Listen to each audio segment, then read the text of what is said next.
Hi అండి. అందరికీ నమస్కారం. ఈరోజు మీకోసం 'రాక్షసుడితో కాపురం' పార్ట్ 2 మరి కథలోకి వెళ్తే రాత్రి 8 గంటలైంది. భోజనాలు ముగిశాయి. భార్గవ్ గబగబా భోజనం ముగించి మేడపైకి వెళ్ళాడు. వెతుకుతూ ఆనంద్ వైపు చూసి ఒక వింతైన నవ్వు నవ్వి తొందరకి రా అని కళ్ళతోనే ఆజ్ఞాపించాడు. ఆ చూపులోని అర్థం గ్రహించిన ఆనంద్‌కి కాళ్ళు వణికాయి. పళ్ళెంలో ఉన్న అన్నం ముద్ద గొంతులో దిగలేదు. ఏంటి ఆనంది, భార్గవ్ బాబు పిలుస్తున్నాడు కదా, ఇంకా భోజనం అంటూ కూర్చున్నావు? వెళ్ళు వెళ్ళు, అన్నీ నువ్వే దగ్గరుండి చూసుకోవాలి అంటూ విశాలాక్షి దొంగ నవ్వు నవ్వింది. రామచంద్రరావు గారు, అవునమ్మా ఆనంది, వాడికి నువ్వంటే చాలా ఇష్టం. వాడి కోపాన్ని నీ ప్రేమతోనే జయించాలి. వెళ్ళు తల్లి అని అన్నాడు. ఇద్దరు మాటలు వింటూ ఉంటే ఆనంద్‌కి పిచ్చి పట్టినట్టు అయింది.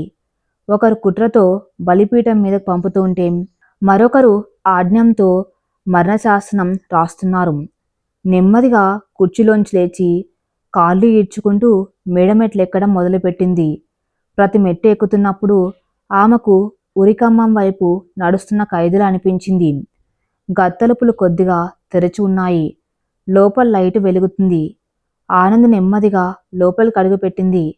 భార్గవ్ కిటికీ దగ్గర నిలబడి సిగరెట్ తాగుతున్నాడు. ఆనంద్ రాకను గమనించి సిగరెట్ పక్కన పడేసి ఆమె వైపు నడుచుకుంటూ వచ్చాడు. ఇంతసేపా అని అడిగాడు. అతని గొంతులో అసహనం, కోపం స్పష్టంగా తెలుస్తున్నాయి.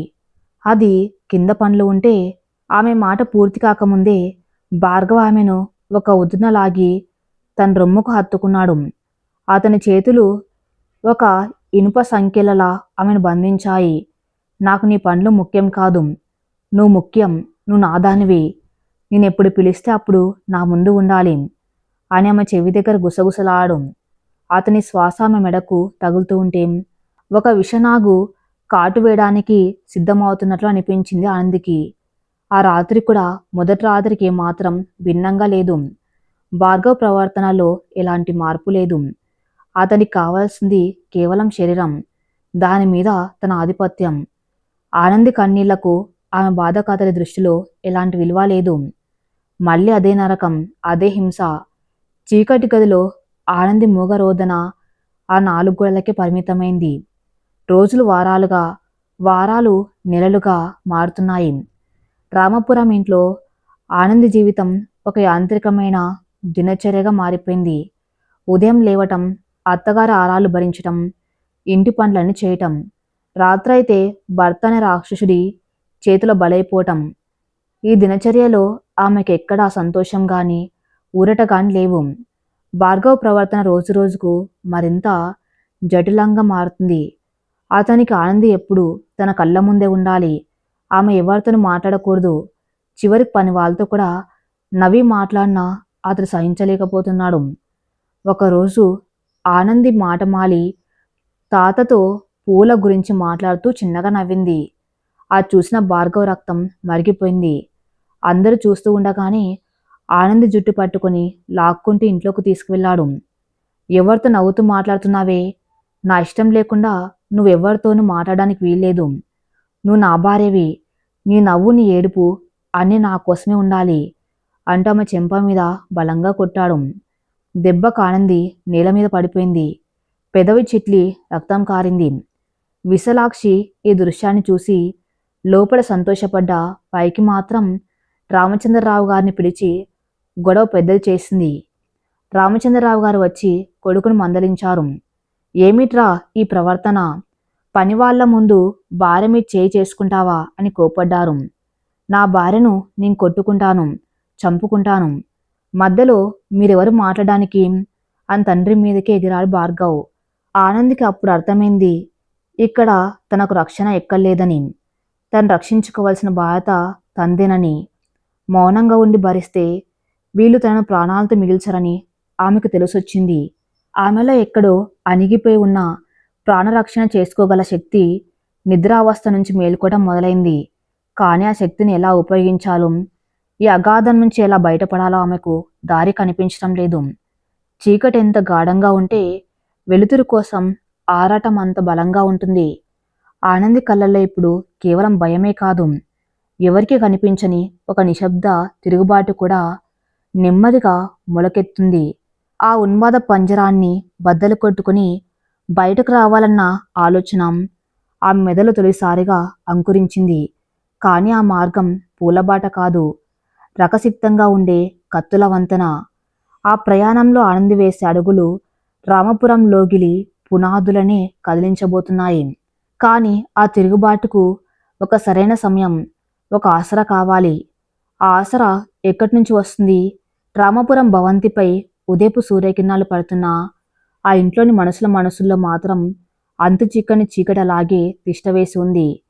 నిన్న తోటమాల తాతతో మాట్లాడినందుకు భార్గవ్ చేసిన రాదాంతం, చెంప మీద కొట్టిన దెబ్బ ఆనంది శరీరానికే కాదు, ఆమె ఆత్మకు కూడా ఒక బలమైన గాయాన్ని చేశాయి.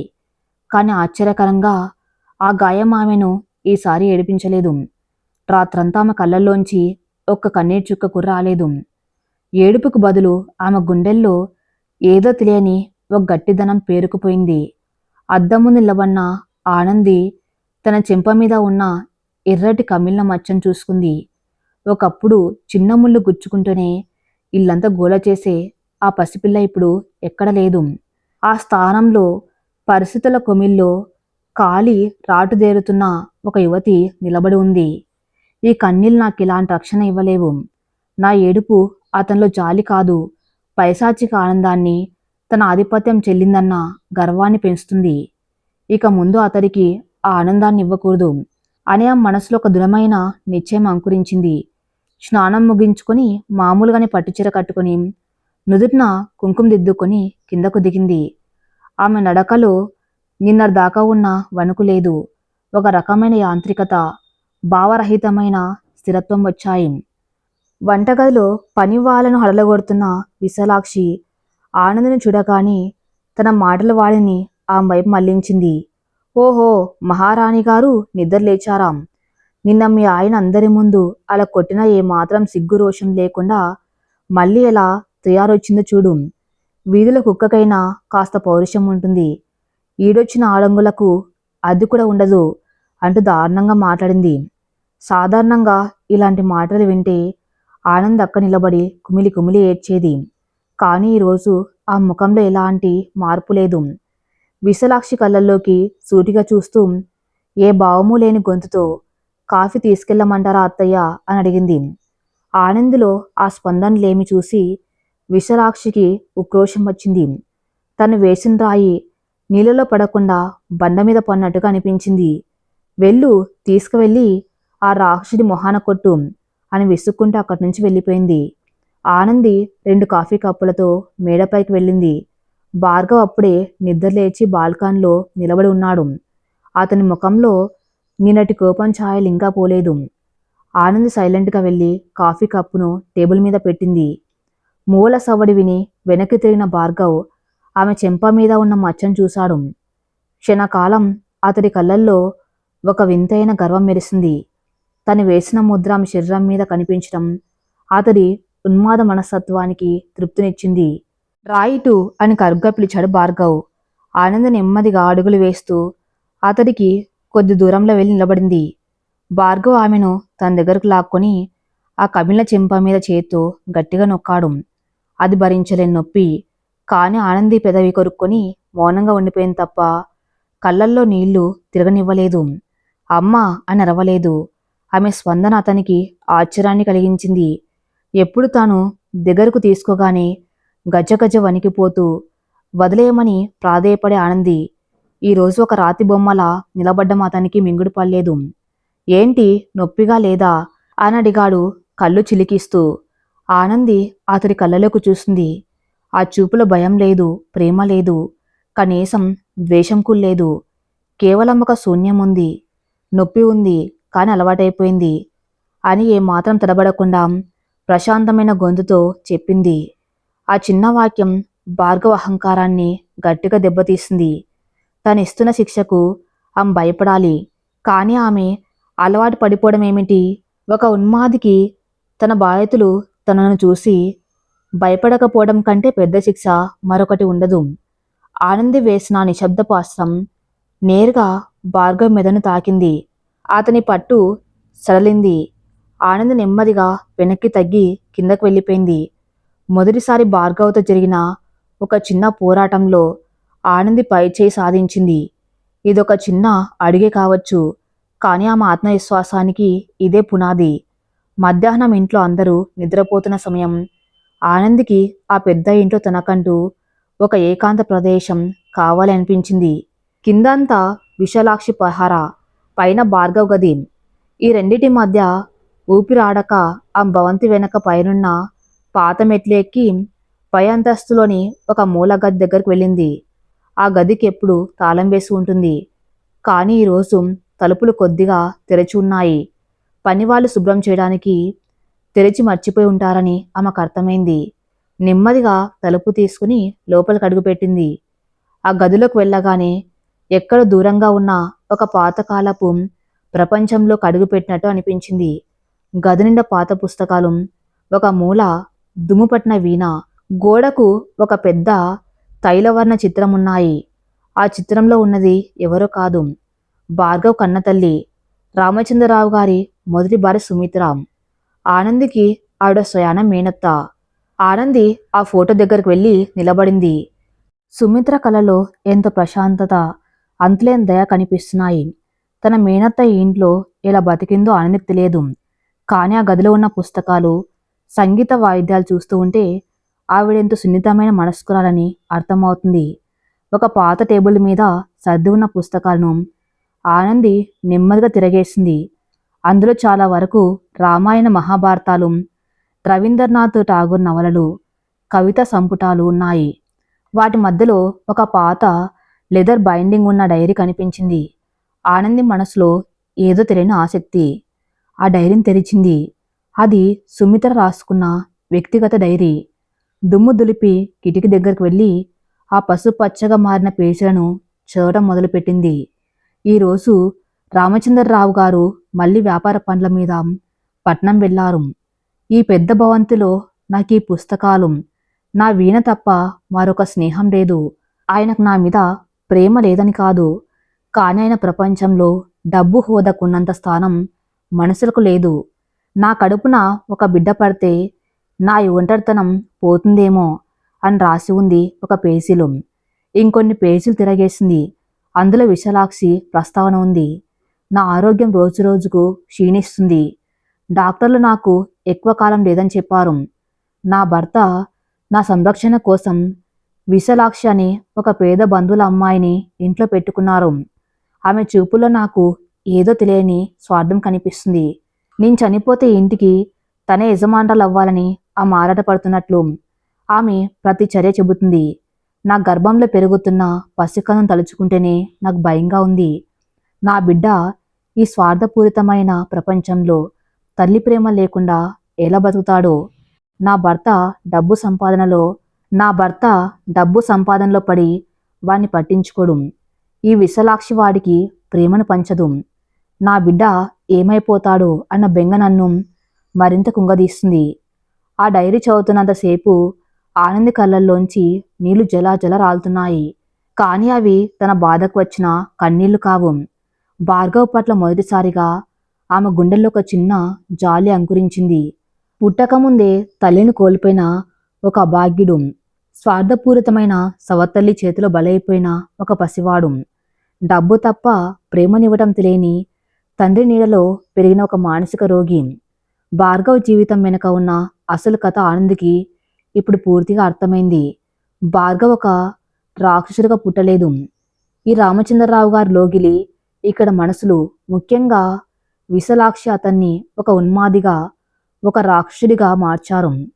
ప్రేమంటే ఏమిటో తెలియని అతడు ఆధిపత్యాన్ని ప్రేమ అనుకుంటున్నాడు. ఎదుటివారిని భయపెట్టి తన ఆధీనంలో ఉంచుకోవడమే బంధం అనుకుంటున్నాడు. ఆనంద్కి ఇప్పుడు పరిస్థితి మీద పూర్తి అవగాహన వచ్చింది. ఒక జబ్బుకు మందు కనిపెట్టాలంటే ముందు ఆ జబ్బుకు మూల కారణం ఏమిటో తెలియాలి. భార్గవ్ ప్రవర్తనకు కారణం అతని అభద్రత భావం, తన వాళ్ళు తనను వదిలేసి వెళ్ళిపోతారన్న భయం. ఆ భయమే అతని కోపంగా, ఉన్మాదంగా మారుతుంది. ఈ నిజం తెలుసుకున్న ఆనంద్కి మనసులో ఒక స్పష్టత వచ్చింది. భార్గవ్ని మార్చడం తన వల్ల కాదు, కానీ అతడి పిచ్చి చేష్టాల నుంచి తన్ను తాను రక్షించుకోవటం ఎలాగో ఆమెకి ఇప్పుడు తెలిసింది. ఆ డైరీని భద్రంగా తన కొంగులో దాచుకుని అక్కడున్న కొన్ని పుస్తకాలను తీసుకుని కిందికి వచ్చింది ఆనంది. తన గదికి వెళ్ళేసరికి రామచంద్రరావు గారు హాల్లో పేపర్ చదువుతూ కనిపించారు. ఆనంది చేతిలో ఉన్న పుస్తకాలను చూసి ఆయన ఆశ్చర్యపోయారు. ఏంటమ్మా ఆనంది, పుస్తకాలు తీసావు, నీకు చదివే అలవాటు ఉందా అని అడిగారు ఆప్యాయంగా. అవును మామయ్య, ఖాళీ సమయంలో చదువుకుందామని అని నెమ్మదిగా చెప్పింది. చాలా సంతోషం తల్లి. ఆ పైనున్న లైబ్రరీలో ఉన్నవన్నీ భార్గవ్ తల్లి సుమిత్రవి. ఆవిడకు చదువంటే ప్రాణం. ఆవిడ పోయాక ఆ గది వైపు ఎవరు వెళ్ళలేదు. నువ్వు ఆ పుస్తకాలు చదువుతూ ఉంటే నాకు ఆవిడే మళ్ళీ పుట్టి వచ్చినట్టుగా అనిపిస్తుంది అంటూ కళ్ళు తుడుచుకున్నారు రామచంద్రరావు గారు. ఆయన గొంతులో ఉన్న అపరాధ భావం నందినికి అస్పష్టంగా వినిపించింది. మీరు చేసిన తప్పులకు ఇప్పుడు నా జీవితం బలైపోయింది మామయ్య. కానీకపై అది జరగనివ్వను అని మనసులోనే అనుకుంటూ మౌనంగా తల ఊపి తన గదిలోకి వెళ్ళిపోయింది ఆనంది. సాయంత్రం 5 గంటలైంది. సూర్యుడు పడమటి కొండల వెనక దాగడానికి సిద్ధమవుతున్నాడు. ఇంట్లో విశాలాక్షి పేకాట ఆడుకోవడానికి తన స్నేహితురాలను పిలిపించుకుంది. హాలంతా వాళ్ళ నవ్వులతో, గాసిప్స్తో నిండిపోయింది. ఆనంది వంటగదిలో రాత్రి భోజనానికి ఏర్పాట్లు చేస్తుంది. పనివాళ్ళు కూరగాయలు తరుగుతూ ఉంటే ఆనంది స్టవ్ ముందు నిలబడి వంట చేస్తుంది. ఆమె దృష్టి అంతా డైరీలో చదివిన విషయాల మీదే ఉంది. తన తదుపరి అడుగు ఎలా ఉండాలి అన్న ఆలోచనలు ఆ మెదల్లో పదును తేరుతున్నాయి. అదే సమయంలో కారు హారన్ శబ్దం వినిపించింది. భార్గవ్ వచ్చాడు. లోపలికి అడుగు పెట్టగానే హాల్లో పేకాట ఆడుతున్న విశాలాక్షిని, ఆమె స్నేహితురాలను చూసి భార్గవ్ ముఖం చిట్లించుకున్నాడు. అతనికి ఇంట్లో పరాయి వాళ్ళు ఉండటం ఆ సందడి అస్సలు నచ్చదు. కోపంగా వాళ్ళ వైపు చూస్తూ వేగంగా మెట్లెక్కి పైకి వెళ్ళిపోయాడు. ఆనంద్ అది గమనించింది. చేతులు తుడుచుకొని 2 నిమిషాలు ఆగి 2 గ్లాసుల మంచినీళ్ళు తీసుకుని పైకి వెళ్ళింది. ఇది వరకు భార్గవ్ కోపంగా ఉన్నాడంటే ఆనంది అతడి నీడపడే చోటు కూడా వెళ్ళేది కాదు. భయంతో కింద వంటగదిలోనే గంటల తరబడి దాక్కునేది. కానీ ఈరోజు ఆమె వ్యూహం మారింది. భయాన్ని జయించాలంటే భయపెట్టే వాడికి ఎదురు వెళ్ళటమే సరైన మార్గమని ఆమె నిర్ణయించుకుంది. గదిలోకి వెళ్ళేసరికి భార్గవ్ బూట్లు విసిరేసి కోపంగా మంచం మీద కూర్చుని ఉన్నాడు. ఆనంద్ నెమ్మదిగా వెళ్ళి మంచినీళ్ళ గ్లాసును అతని ముందున్న టీపాయ్ మీద పెట్టింది. ఆమె రాకను గమనించిన భార్గవ్, కింద ఆ గోల ఏంటి? నా ఇంట్లో నాకు ప్రశాంత లేకుండా ఎవరిని పడితే వాళ్ళని పిలిచి సంతలా చేస్తున్నారు అని అరిచాడు. ఆనంది ప్రశాంతంగా నిలబడింది. అత్తయ్య గారి స్నేహితులు వచ్చారు. కొద్దిసేపట్లో వెళ్ళిపోతారు. మీరు కోప్పడకండి, కాఫీ తీసుకురానా అని ఎంతో సహజంగా ఏమాత్రం తొట్టుపాటు లేకుండా అడిగింది. భార్గవ్ ఆశ్చర్యపోయాడు. తను అరిస్తే ఆమె వణికిపోతూ వెనక్కి తగ్గాలి. కానీ ఇక్కడ ఆమె తనకు ధైర్యం చెబుతున్నట్టుగా మారుతుంది. అతడి ఉన్మాద మనస్తత్వానికి ఇది కొత్త. ఆమె కళ్ళలోకి చూశాడు. అందులో తన పట్ల భయం లేకపోవటం అతన్ని కలవరపెడుతుంది. తన ఆధిపత్యం తగ్గిపోతుందా అన్న అనుమానం అతనిలో మొదలైంది. ఆ అనుమానంతోనే ఒక ఉద్దున లేచి ఆనంది చేతిని గట్టిగా పట్టుకున్నాడు. నాకెదురు చెప్పటం నేర్చుకున్నావా? నేను అరుస్తూ ఉంటే ప్రశాంతంగా మాట్లాడుతున్నావు. నాకంట నీకు ఎక్కువ ధైర్యం వచ్చిందా అని తన కోపాన్ని ఆ మీద చూపించడానికి ప్రయత్నించాడు.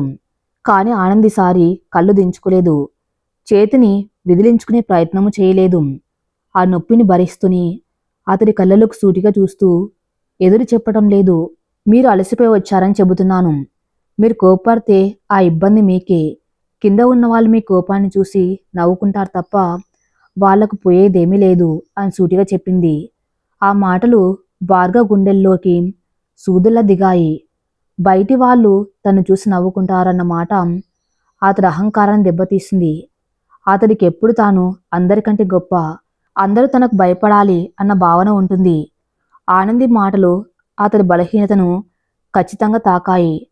అతడి పట్టు సల్లింది. చేయి వదిలేసి తిరిగి మంచం మీద కూర్చున్నాడు. నా కాఫీ వద్దు, నువ్వు ఇక్కడే ఉండు, కిందకి వెళ్ళొద్దు అని చెప్పి తల వెనక్కి వాల్చుకుని కళ్ళు మూసుకున్నాడు. ఆనంది అక్కడున్న సోఫాలో కూర్చుంది. ఆమె గుండె వేగంగా కొట్టుకుంటుంది. పైకి ధైర్యంగా ఉన్నా లోపల ఆమె ఒక ప్రాణాపాయకరమైన జూదం ఆడుతుంది. కొద్దిగా తేడా వచ్చినా అతడు తన్ను హింసించడానికి వెనకాడ్డు. కానీ నేడు ఆమెకు ఒక విషయం స్పష్టమైంది. భార్గవ్ శారీరక బలానికి తన ఎదురు నిలబడలేకపోవచ్చు. కానీ మానసికంగా అతడి కంటే తానే చాలా బలవంతురాలని అర్థమైంది. అతడి అభద్రత భావాన్ని, అతడి ఆలోచనలను ఎలా నియంత్రించాలో ఆమెకు నెమ్మదిగా పట్టు చిక్కుతుంది. రాత్రి భోజనాలు ముగిశాయి. అందరూ ఎవరి గదుల్లోకి వాళ్ళు వెళ్ళిపోయారు. ఆనంది మళ్ళీ అదే భయంకరమైన గదిలోకి అడుగుపెట్టింది. నిన్నటి వరకు ఈ గది ఆమెకు బలిపీఠంలా అనిపించేది. కానీ ఈరోజు ఆ మనసులో ఒక రక్షణ కవచం ఏర్పడింది. భార్గవ్ తలుపు గడియ వేసి ఆమె వైపు వచ్చాడు. అతడి కళ్ళల్లో మళ్ళీ అదే వ్యామోహం. కానీ ఈసారి ఆనంది వెనక్కి తగ్గలేదు. అతడికి తన శరీరాన్ని అప్పగించింది. కానీ తన ఆత్మను, తన మనస్సును మాత్రం అతడికి అందనంత దూరంలో ఆకాశంలోకి ఎగరనిచ్చింది. అతడు తన్ను తాకుతున్నప్పుడు ఆమె కళ్ళు తెరచి ఉన్నాయి. కిటికీ బయట ఉన్న నక్షత్రాలను చూస్తూ భార్గవ్ తన ఆధిపత్యాన్ని ప్రదర్శిస్తున్నానని అనుకున్నాడు. కానీ ఆనంది మనసులో మాత్రం అతడొక జారిపడవలసిన అనాథ మాత్రమే. ఆమె నిశ్శబ్దం అతడికి లొంగుబాటులా అనిపించవచ్చు. కానీ అది ఆమె విజయం. అతడి హింస ఆమె కంట్లోంచి ఒక్క కన్నీటి బొట్టును కూడా రాల్చలేకపోయింది. శారీరక హింసను భరించడానికి ఆనంది కనుగొనే కొత్త మార్గం ఆమెను మానసికంగా రాతిలా మార్చేస్తుంది. తన్ను తాను రక్షించుకోవడానికి ఆమె ఒక మంచుగడ్డలా మారిపోయింది. భార్గవ్ నిద్రపోయిన తర్వాత ఆనంది నెమ్మదిగా లేచి కిటికీ పక్కన నిలబడింది. చల్లని గాలి ఆమె చెంపలను తాకుతుంది. ఆమె లోపల ఒక నిశ్శబ్ద విప్లవం మొదలైంది. ఇది కేవలం భార్గవ్ ఉన్మాదం నుంచి రక్షించుకోవడమే కాదు, ఈ విశాలాక్షి కుట్రలను, ఈ రామచంద్రరావు గారి గుడ్డితనాన్ని అన్నిటిని ఎదుర్కొని ఈ ఇంటి నుంచి ప్రాణాలతో, ఆత్మామానంతో ఎలా బయటపడాలి అన్న ఒక బృహత్తర ప్రణాళికకు ఇది నాంది. ఆకాశంలో సగం కనుమరుగైన చంద్రుడిని చూస్తూ ఆనంద్ తనలో తాను అనుకుంది. ఇక నా కన్నీళ్లు ఈ ఇంట్లో ఎవరు చూడరు. ఈ ఆనంద్ ఏడ్చడం ముగిసింది. ఇక పోరాటం మొదలు. కాలం ఎవరి కోసం ఆగదు. కానీ మనసులో మాత్రం మార్పులు నిశ్శబ్దంగా తీసుకువస్తుంది. రామాపురం రామచంద్రరావు గారి లోగిల్లో 6 నెలల కాలం ఇట్టే గడిచిపోయింది. ఈ 6 నెలల్లో ఆ భవంతి భౌతికంగా మారలేదు. కానీ అందులోని వాతావరణం, మనుషుల మధ్య ఉన్న అదృశ్య సమీకరణాలు మాత్రం నెమ్మదిగా మారుతున్నాయి. ఆనంద్ ఇప్పుడు ఆ పాత అమాయకపు పల్లెటూరు పిల్ల కాదు. ఆమె కళ్ళల్లో ఒకప్పటి బెదురు లేదు, అణుకువ లేదు. ఒకప్పుడు అత్తగారి అరుపులకు గడగడలాడిపోయే ఆనంది ఇప్పుడు స్థితపజ్ఞురాల్లా నిశ్చలంగా ఉంటుంది. భార్గవ్ కోపానికి, అతని పైశాచిక ఆనందానికి తన కన్నీళ్లు ఆజ్యం పోస్తున్నాయని గ్రహించిన నాటి నుంచి ఆమె తన కన్నీటి గ్రంథులను పూర్తిగా ఎండగట్టేసుకుంది. ఆ ముఖం ఇప్పుడు ఒక రాతి శిల్పంలా ఇలాంటి భావాలను బయట పెట్టకుండా ఉండిపోతుంది. ఈ మార్పు ఆ ఇంట్లో అందరికంటే ముందు విశాలాక్షిని తీవ్రంగా కలవరపెడుతుంది. ఒకనాడు ఉదయం వర్షాకాలం మొదలైంది. ఆకాశం మబ్బులు పట్టి సన్నటి జల్లు పడుతుంది. విశాలాక్షి హాల్లోని పడక కుర్చీలో కూర్చుని పనివాళ్ల మీద అరుస్తుంది. అదే సమయంలో ఆనంది చేతిలో పూల సజ్జతో తులసి కోట దగ్గర పూజ ముగించుకొని లోపలికి వస్తుంది. లేత నీలం రంగు పట్టు చీరలో, నుదున్న పెద్ద కుంకుమ బొట్టుతో అచ్చం దేవతల ప్రశాంతంగా ఉన్న ఆనందం చూడగానే విశాలాక్షి కడుపులో అసూయ బగ్గుమంది. ఈ పిల్ల ఏంటి రోజు రోజుకు ఇలా తయారవుతుంది? మొదట్లో నన్ను చూస్తే భయపడేది, ఆ పిచ్చోడి దెబ్బలకు అల్లాడిపోయేది. ఇప్పుడు చూస్తే ఏ బాధ లేనట్లు ఎంత ప్రశాంతంగా తిరుగుతుందో. వీడి చేతిలో పడితే వారం రోజుల్లో చచ్చి ఊరుకుంటుంది. అప్పుడు ఆస్తి నా కొడుకులకే అనుకున్నాను. కానీ ఈ పిల్ల నా అంచనాలను తలకిందులు చేస్తుంది. ఇలాగైతే రేపు ఈ ఇంటి పెత్తనం నా చేతుల్లోంచి లాగేసుకుంటుంది అని విశాలాక్షి మనసులో కుటిల ఆలోచనలు మొదలయ్యాయి. ఎలాగైనా ఆనంది ప్రశాంతతను చెడగొట్టాలని, అందరి ముందు ఆమెను అవమానించాలని విశాలాక్షి నిర్ణయించుకుంది. ఏంటి ఆనంది, అలా మహారాణిలా పూల సజ్జ పట్టుకుని తిరుగుతున్నావు? ఇవాళ మా చుట్టాలు పట్నం నుంచి వస్తున్నారు. వాళ్ళకి వంటలు మర్యాదలు అన్నీ నువ్వే దగ్గరుండి చూసుకోవాలి. పని వాళ్ళకి వదిలేయొద్దు. 10 రకాల కూరలు, స్వీట్లన్నీ నీ చేతులతోనే చెయ్యాలి. రామపురం కోడలి వంట ఎలా ఉంటుందో వాళ్ళు మెచ్చుకోవాలి. అర్థమైందా అని గర్వంగా ఆజ్ఞాపించింది. నిజానికి ఆ ఇంట్లో 10 మంది పనివాళ్ళు ఉన్నారు. వంట చేయడానికి ప్రత్యేకంగా వంటగాడు ఉన్నాడు. అయినా సరే కేవలం ఆనందిని శారీరకంగా మానసికంగా అలసిపోయేలా చేయడానికి ఆమె ప్లాన్ వేసింది. ఆనంది ఒక్క క్షణం ఆగి విశాలాక్షి కళ్ళలోకి సూటిగా చూసింది. అత్తగారి కుట్ర ఆమెకు అర్థమైంది. కానీ ఆనంది ముఖంలో ఏ విసుగు లేదు. సరే అత్తయ్య, వాళ్ళు ఎంతమంది వస్తున్నారు? వాళ్ళకిష్టమైన వంటలు ఏమైనా ఉన్నాయా? లేక మన పద్ధతిలోనే చేయమంటారా? అనేంత మర్యాదగా ప్రశాంతంగా అడిగింది. ఆమె సమాధానం విన్న విశాలాక్షికి మండిపోయింది. తను కసురుకుంటే ఆనంది కంగారు పడుతుందని ఆశించింది. కానీ ఎదురు ప్రశ్న ఆమెను నిరుత్తరాల్ని చేసింది. ఏదో ఒకటి ఏడువు, వాళ్ళొచ్చేసరికి అన్నీ సిద్ధంగా ఉండాలి అని విసుక్కుంటూ లోపలికి వెళ్ళిపోయింది. ఆనంది నెమ్మదిగా వంటగదిలోకి వెళ్ళింది. వంటవాడు రంగయ్య ఆమెను చూసి, అమ్మగారు, మీరెందుకు శ్రమ పడతారు? మీరు చెప్పండి, నేను అంతా చేసేస్తాను అన్నాడు దయగా. ఆనంది ప్రవర్తన, ఆమె పడుతున్న కష్టం చూసి పని వాళ్ళందరికీ ఆమె మీద అపారమైన గౌరవం, సానుభూతి ఏర్పడ్డాయి. పర్వాలేదు రంగయ్య, అత్తయ్య గారు నన్నే చేయమన్నారు కదా, నువ్వు నా కూరగాయలు తరిగివ్వు చాలు, వంట నేను చూసుకుంటాను అని చిరునవ్వుతో చెప్పి పనుల్లో మునిగిపోయింది ఆనంది. మధ్యాహ్నం 12 గంటలకల్లా పట్నం నుంచి విశాలాక్షి బంధువులు 4 వచ్చారు. వాళ్ళు రాగానే ఇల్లంతా తమదే అన్నట్టు హడావిడి చేయటం మొదలుపెట్టారు. విశాలాక్షి వాళ్ళను కూర్చోబెట్టి తన కోడలు పల్లెటూరు పిల్ల అని, దానికి ఏబీ రాదని వాళ్ళ ముందు ఆనందిని కించపరిచేలా మాట్లాడుతూ నవ్వుతుంది. సరిగ్గా భోజనాల సమయానికి ఆనంది ఎంతో పద్ధతిగా విస్తళ్ళు వేయించి అన్ని రకాల వంటకాలు వడ్డించింది. ఆ బంధువులు మొదటి ముద్ద నోట్లో పెట్టుకోగానే వాళ్ళ ముఖాల్లో ఆశ్చర్యం. వంటలు అద్భుతంగా ఉన్నాయి.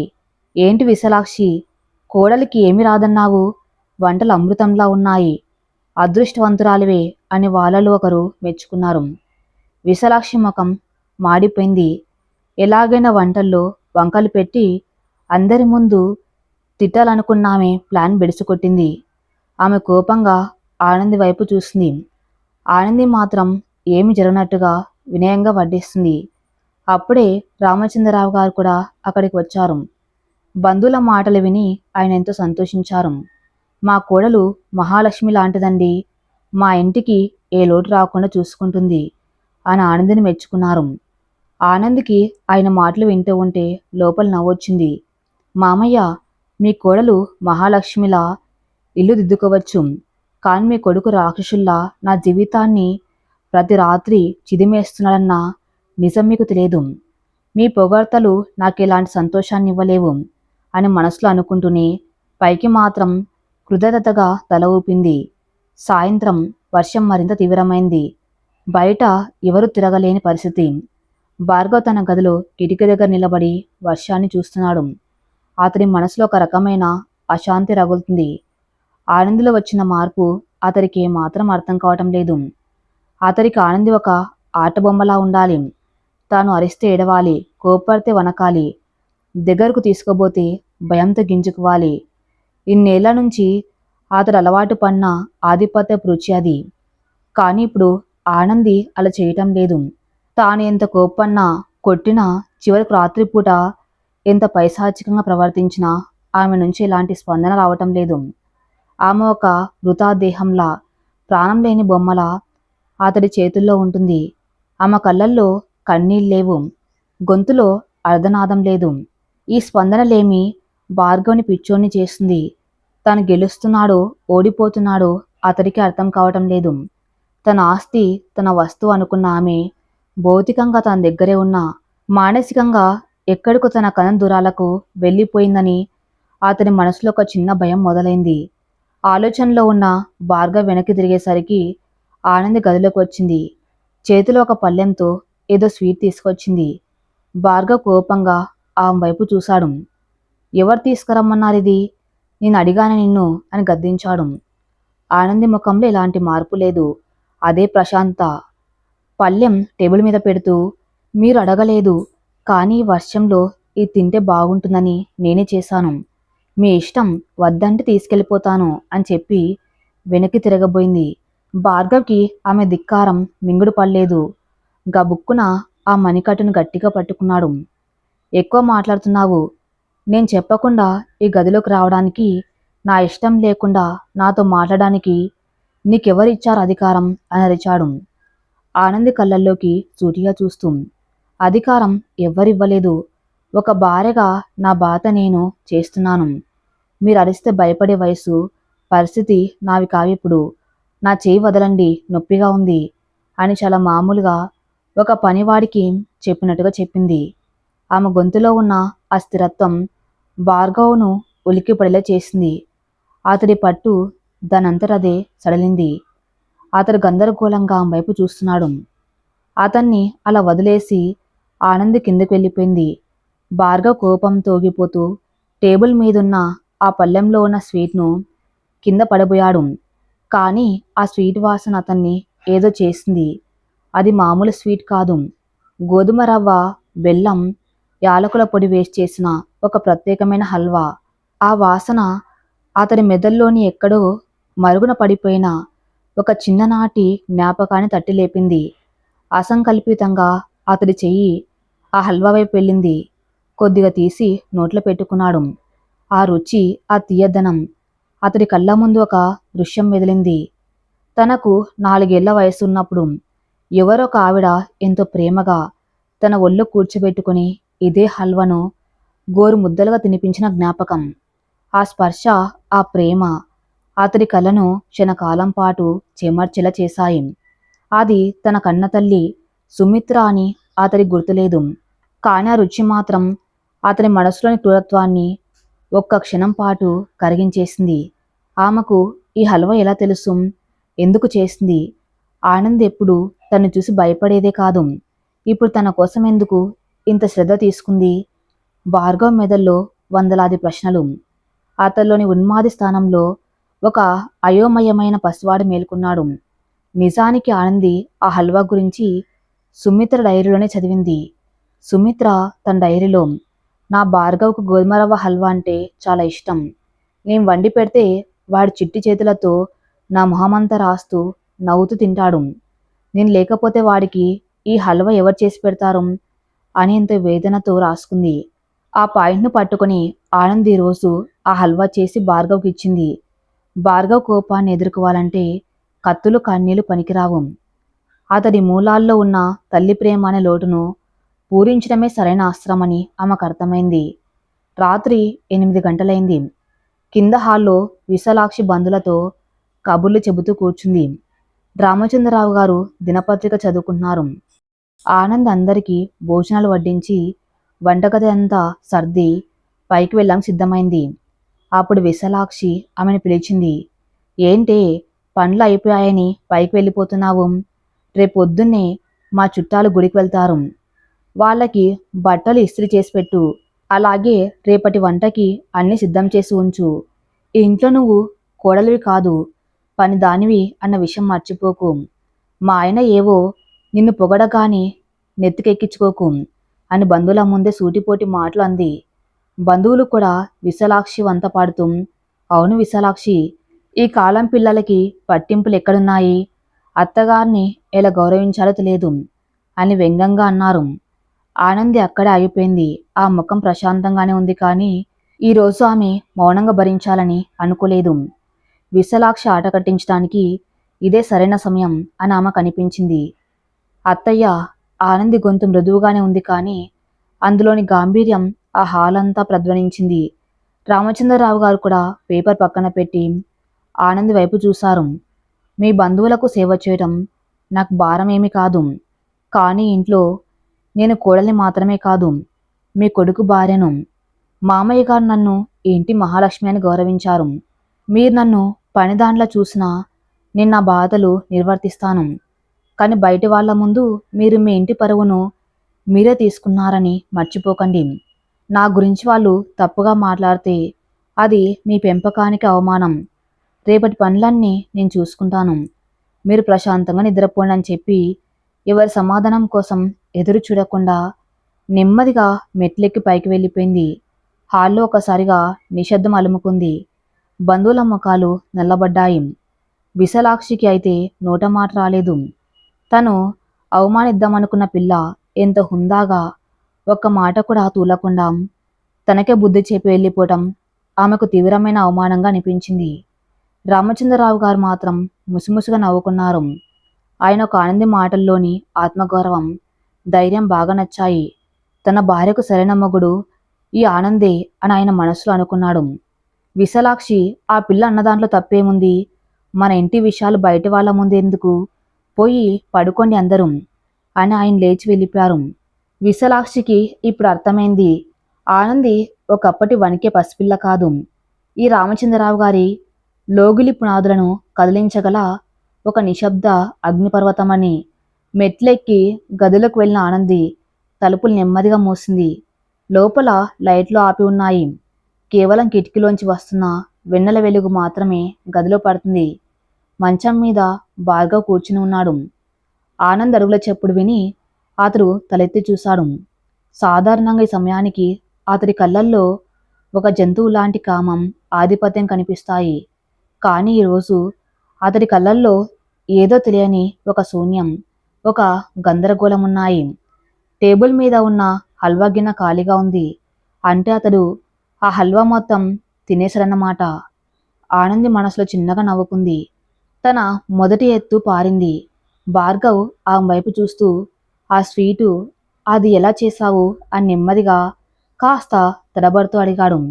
ఆ గొంతులో ఎప్పుడు ఉండే కర్కశత్వం లేదు. ఆనంద్ నెమ్మదిగా అతడి దగ్గరికి వెళ్ళి నిలబడింది. నాకు తెలుసు మీకు ఆ రుచి అంటే చాలా ఇష్టమని.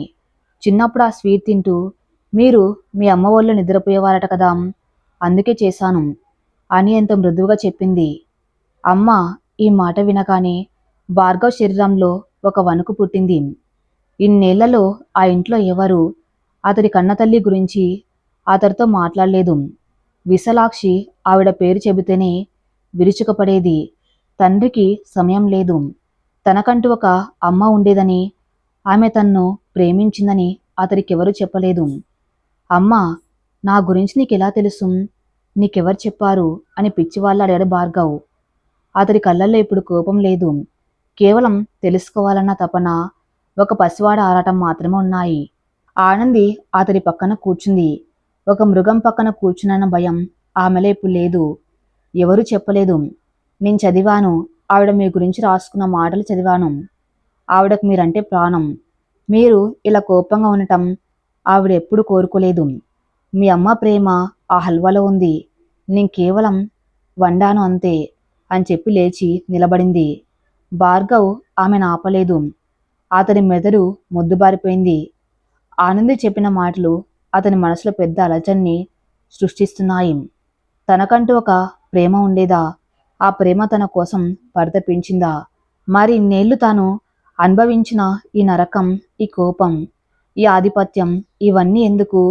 ఆ రాత్రి భార్గవ్ ఆనందిని తాకలేదు. తన లోకంలో తాను బందీ అయిపోయి ఆ కిటికీ బయట వర్షాన్ని చూస్తూ అలాగే కూర్చునిపోయాడు.